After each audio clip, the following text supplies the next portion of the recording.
তোমরা সবাই এই যে হারিকেনটা দেখতে পাচ্ছ, এই যে এই হারিকেনের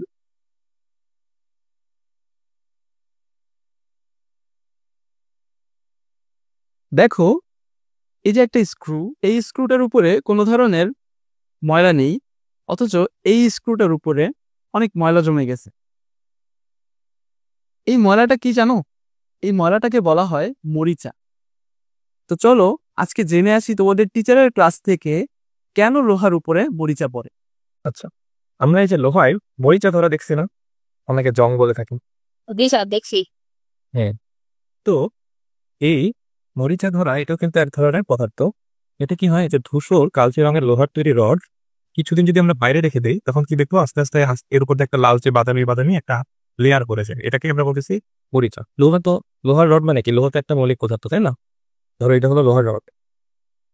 তো এই মৌলিক পদার্থের যদি আমরা বাতাসের মধ্যে রাখি, বাতাসে তো অনেক ধরনের উপাদান থাকে, হাইড্রোজেন থাকে, অক্সিজেন থাকে। ওরা কি করে? ওরা পানি থাকে, পানি বলতে জলীয় বাষ্প যেটা। এই লোহার যে উপরের দিকে যে পরমাণুগুলো আছে, সেটা হলো এই বাতাসের উপাদানের সাথে একটা বিক্রিয়া করে যুক্ত হয়ে আস্তে আস্তে এর উপরে মরিচা বলে। লেয়ার লেয়ার তৈরি করে, সেটাই আমরা মরিচা বলতেছি। এই যে এখানে বলছে যে এই এখানে মৌলিক পদার্থ লোহাটা কি করে, জলীয় বাষ্পের উপস্থিতিতে অপর একটি মৌলিক পদার্থ অক্সিজেনের সাথে বিক্রিয়ার মাধ্যমে মরিচা সৃষ্টি করে। এই মরিচাটার রাসায়নিক নামটা কি? Iron oxide. আয়রন অক্সাইড এটা হলো, তার মানে মরিচাটাকে আমরা কি বলতেছি? যৌগিক পদার্থ। হ্যাঁ, ভেরি গুড, যৌগিক পদার্থ। এটা হলো আয়রন অক্সাইড। এটা যৌগিক পদার্থ কেন? কারণ এটা হইলো আয়রন বা লোহা, আর হলো অক্সিজেন দিয়ে তৈরি। তাই এই দুইটা মৌলিক উপাদান দিয়ে গঠিত।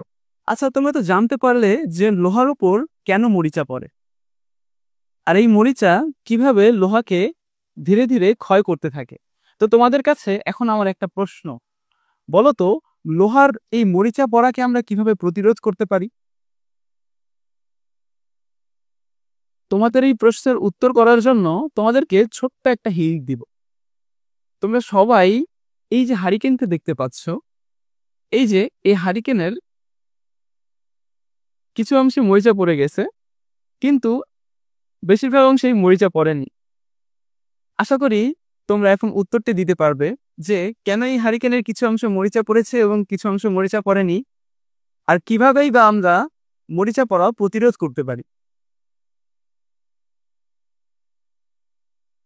এবং কিছু অংশে মরিচা পড়েনি, তারপরে কি বলবো ভাই, ব্ল্যাঙ্ক হয়ে গেছে।